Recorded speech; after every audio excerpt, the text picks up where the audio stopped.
러시아의 광활하고 차가운 땅, 비밀과 전설로 둘러싸인 그곳에서 고대의 예언자들 중 한 이름이 두드러진다. 이반 미로슌이 모스크바의 예언자로 더 잘 알려져 있다. 많은 이들에게 성인으로 숭배받는 그는 시간의 장벽을 초월한 비전을 지닌 인물로 재앙, 혁명, 제국의 부상을 예언했다. 처음에는 종종 무시되었던 그의 예언들은 비극적으로도 정확하게 드러나 러시아와 전 세계의 역사를 신비와 권력의 그림자로 물들였다. 1802년 모스크바 외곽의 목동 가정에서 태어난 이반은 평범한 삶을 살 운명이었던 것처럼 보였다. 그러나 운명은 다른 계획을 가지고 있었다. 10세의 그는 처음으로 미래를 엿보게 되었다. 그것은 끔찍한 꿈으로 외국인들이 그의 땅을 침략해 마을을 불태우고 죽음을 가져오는 장면이었다. 며칠 후 1812년 나폴레옹의 군대가 그가 본 그대로 러시아로 진격했고 비극은 그의 가족에게 닥쳤다. 이 첫 번째 비전은 그를 전설적인 인물로 만들 일련의 예언의 시작에 불과했다. 세월이 흐르면서 이반의 비전은 더 강렬하고 빈번해졌다. 그는 제국의 붕괴, 폭군의 등장, 그리고 더욱 불안하게도 러시아와 동양, 특히 한국과 일본에 직접적인 영향을 미칠 일련의 사건들을 보았다. 이반의 가장 가까운 추종자들 사이에서 그는 인간의 이해를 초월한 힘과 직접 연결된 영적 지도자로 여겨졌다. 그의 예언은 세계대전부터 세계 질서를 바꿀 혁명에 이르기까지 포괄했다. 그의 가장 주목할 만한 예언 중 하나는 바로 러시아 제국의 몰락이었다.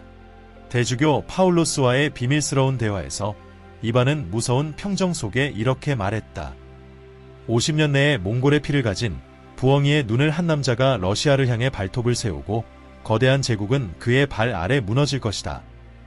50년 후 1917년 혁명은 나라를 뒤흔들며 차르 니콜라이 2세를 전복시키고 러시아를 혼돈 속으로 몰아넣었다. 예언자의 말은 현실이 되었고 이반 미로슈니의 이름은 미래를 내다본 인물로 신자들 사이에서 울려 퍼졌다. 그러나 이반의 비전은 러시아에만 국한되지 않았다. 그의 생애 마지막 날들에 이르러 예언자는 더욱 수수께끼 같은 내용을 밝혀냈다.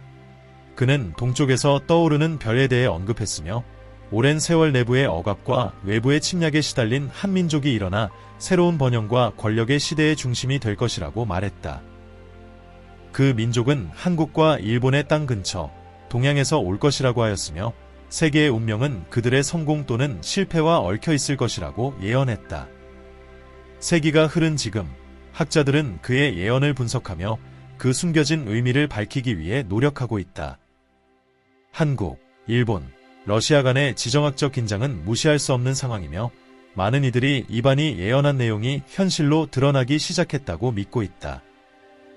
한때 강력한 제국들에 의해 억압받던 동양의 국가들은 이제 세계적인 강대국으로 부상하고 있으며 예언자의 이름은 다시 그림자 속에서 떠오르며 완전히 이해되지 않은 그 운명과 무거운 말들을 다시 불러오고 있다.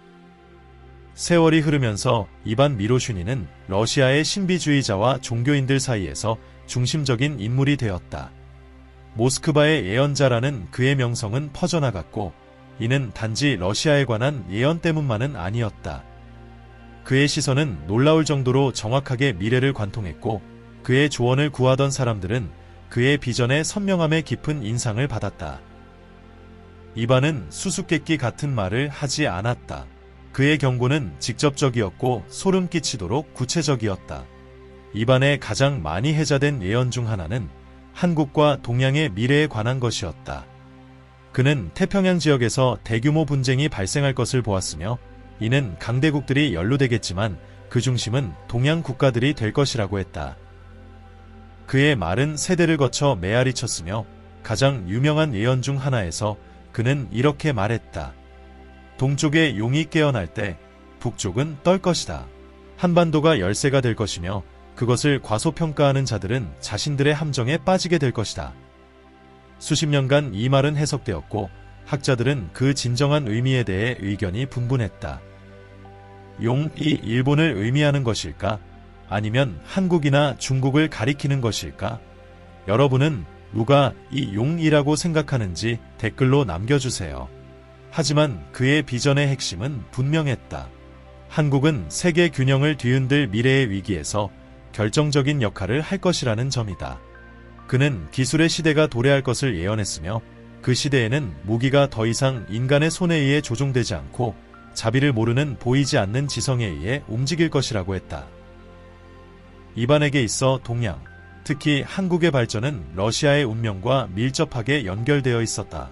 그는 동양의 땅에서 큰 전쟁이 벌어질 것이며 작은 분쟁들이 마치 마른 들판의 불씨처럼 빠르게 퍼져나갈 것이라고 주장했다.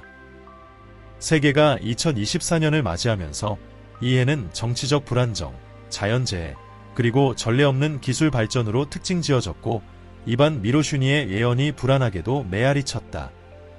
세계 무대는 급격한 변화의 새로운 시대로 접어들기 직전이었으며 많은 이들이 수세기 전 이러한 사건들을 거의 초자연적으로 정확하게 예견한 예언자의 말을 떠올리고 있었다. 아시아에서는 긴장이 최고조에 이르렀다. 북한은 수년간의 고립과 내부 갈등 끝에 다시 전 세계의 주목을 받으며 지역 안정을 흔든 핵실험을 단행했다. 일본은 최근 역사상 가장 큰 지진으로 인해 전례 없는 경제 위기에 직면해 있었고 이어서 동해안을 강타한 대규모 쓰나미는 상황을 더욱 악화시켰다. 자연은 마치 혼돈을 증폭시키려는 듯 힘을 합쳐 마침내 이반이 묘사한 힘들이 폭발하는 것처럼 보였다. 이반 미로슈니는 예언 중 하나에서 동쪽 땅을 휩쓸 파도가 권력과 생명 모두를 앗아갈 것이다 라고 말한 바 있다. 물이 주요 파괴 요소로 등장하는 대재앙에 대한 그의 묘사는 2024년 일본을 강타한 쓰나미와 소름 끼치도록 유사했다. 최대 15m 높이의 파도는 도시를 통째로 파괴했고 수천 명의 생명을 앗아갔다. 이미 내부 위기로 약화된 일본 정부는 이 엄청난 비극에 대처하기 위해 고군분투했다.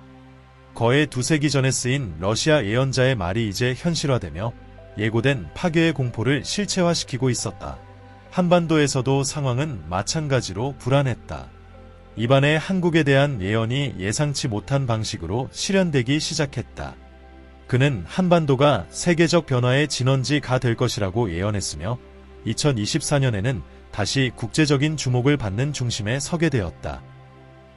전 세계를 깜짝 놀라게 한 사건은 한국이 일본과 전례 없는 군사 및 기술 동맹을 발표한 것이었다. 이 동맹은 북한과 중국에서 점점 커져가는 위협에 대처하기 위한 조치로 이반이 새로운 위협의 그림자 아래서 이루어진 옛 적들의 예기치 않은 연합이라고 묘사한 내용을 정확히 반영하며 아시아의 지정학적 역학을 크게 흔들었다. 오랜 세월 동안 이반의 글을 분석해온 학자들은 이제 그의 예언을 새로운 시각으로 보고 있었다. 그는 수세기 동안 분열의 상처를 입은 국가가 부활할 것이며 그 국가가 칼이 아닌 지성과 기계에 보이지 않는 힘으로 싸우는 전투의 중심이 될 것이라고 말했다. 2024년의 한국은 세계에서 가장 큰 기술 혁신 허브 중 하나로 부상하며 인공지능과 생명공학 연구를 선도하고 있었다. 그러나 이러한 기술 발전은 부작용을 동반했다. 발전과 함께 정부와 대기업을 무릎 꿇게 만드는 새로운 사이버 위협이 등장했다. 2024년 하반기 세계를 충격에 빠뜨린 사건이 발생했다. 일련의 사이버 공격이 여러 국가의 주요 인프라를 마비시켰던 것이다. 병원, 전력망, 금융 시스템이 아시아와 유럽의 여러 나라에서 보이지 않는 힘에 의해 침해되었으며 많은 사람들은 이반 미로슈니가 피는 흘리지 않지만 생명은 조용히 사라지는 그림자 속에서 벌어지는 전쟁이라고 묘사한 것이 실현된 것이라고 믿었다. 이러한 사이버 공격은 공개된 전쟁이 아닌 네트워크와 서버에서 벌어지는 거의 눈에 띄지 않는 방식으로 수백만 명의 삶에 영향을 미치는 새로운 분쟁 시대를 열었다. 이 공격의 진원지는 북한의 수도 평양으로 밝혀졌으며 고립된 이 나라는 은밀하게 사이버 강국으로 성장하고 있었다. 이반은 동쪽의 용의 힘이 아닌 지성과 마음의 통제를 통해 세계를 지배하려 할 것이라고 언급한 바 있는데 북한의 사이버 강국으로서의 부상은 이 예언을 소름 끼치도록 정확하게 실현하는 듯 보였다. 세계가 이러한 새로운 위협을 이해하고 대응하기 위해 고군분투하는 가운데 또 다른 예기치 못한 사건이 이 지역을 더욱 혼란에 빠뜨렸다. 2024년 11월 중국 북부의 작은 도시에서 매우 전염성이 강하고 치명적인 바이러스가 출현한 것이다. 몇 주 만에 이 바이러스는 여러 성으로 확산되었고 국경을 넘어 일본과 한국에까지 도달했다.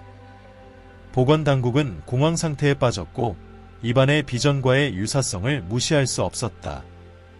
러시아 예언자는 북쪽 바람을 타고 전해저 도시에 침묵을 들이우고 다시금 인간의 마음에 공포를 불러일으킬 보이지 않는 역병을 언급한 바 있었다.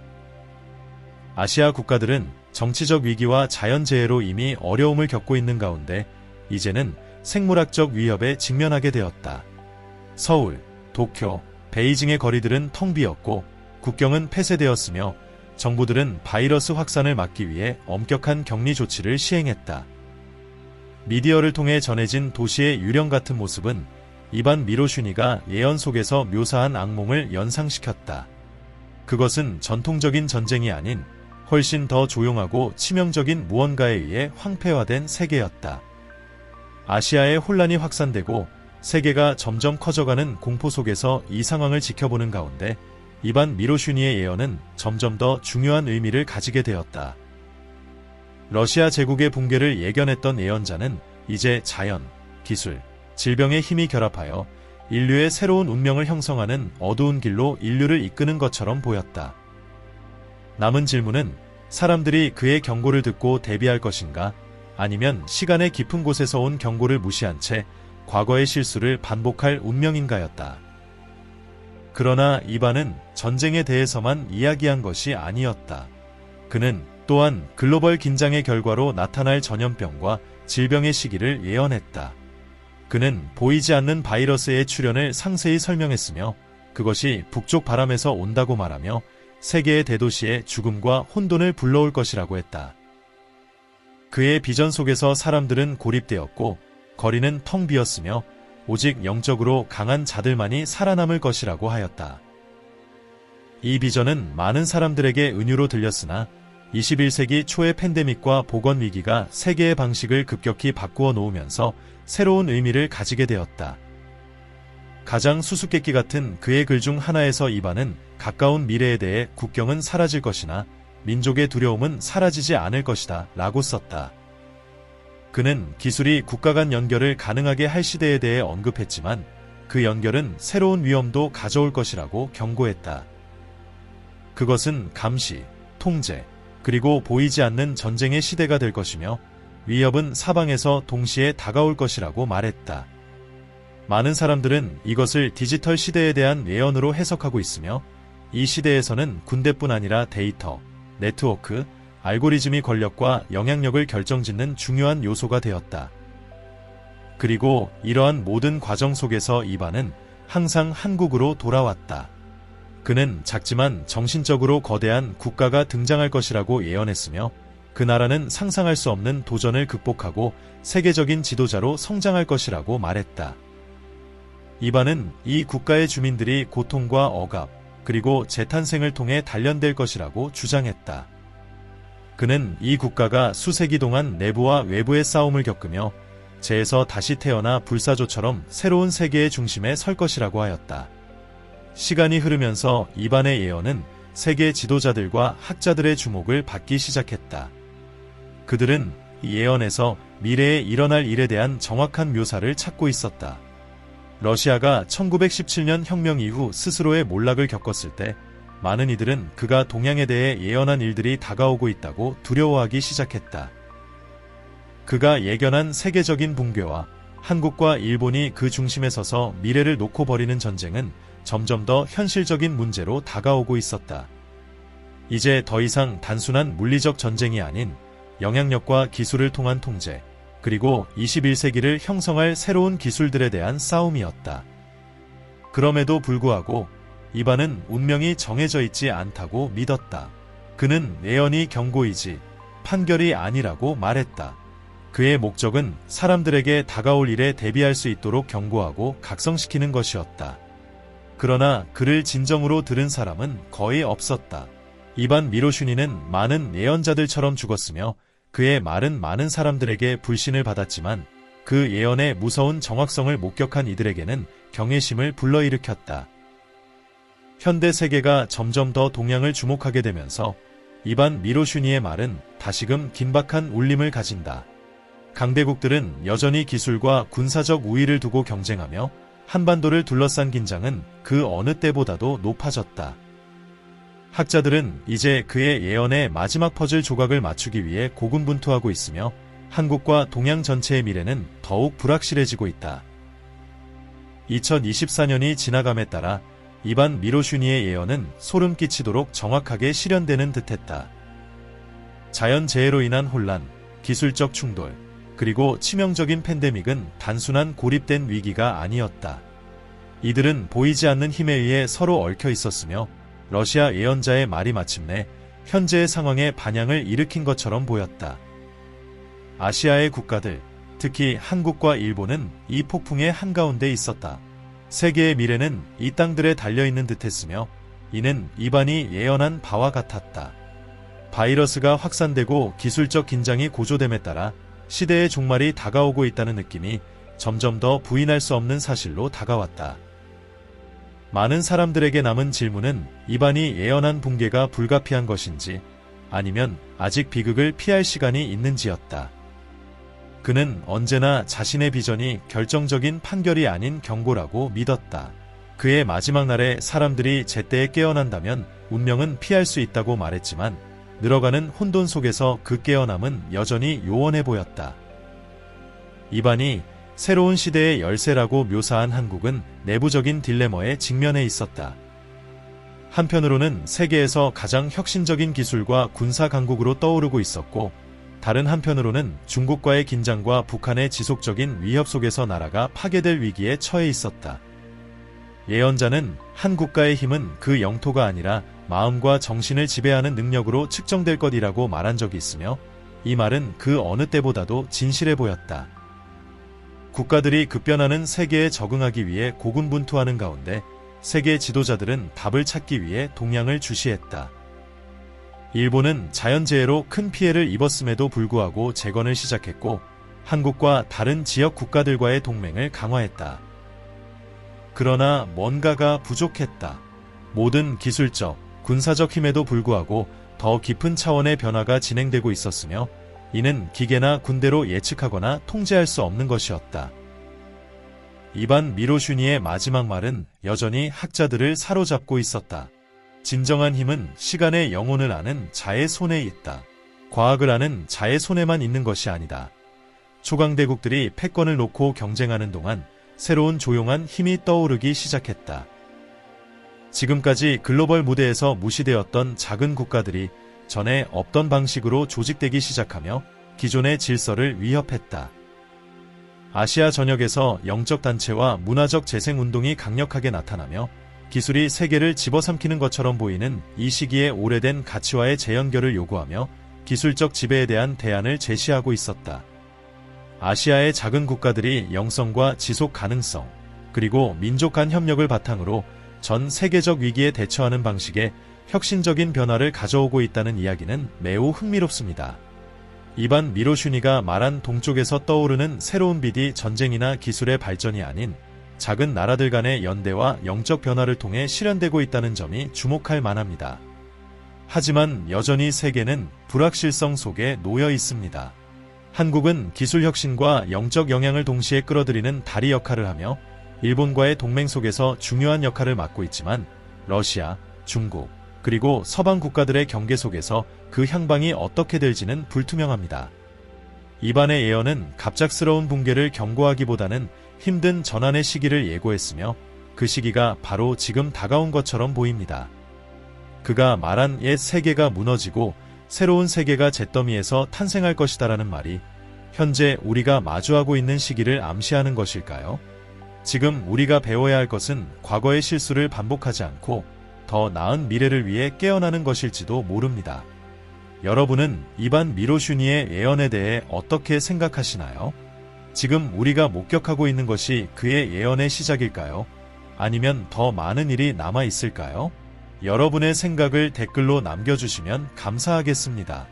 저는 데이비드이며 영성과 지혜 채널에 오신 것을 환영합니다.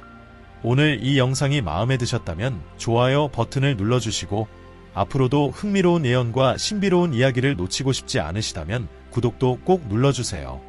여러분과 함께 더 깊은 이야기를 나눌 수 있기를 기대합니다. 다음 영상에서 다시 뵙겠습니다.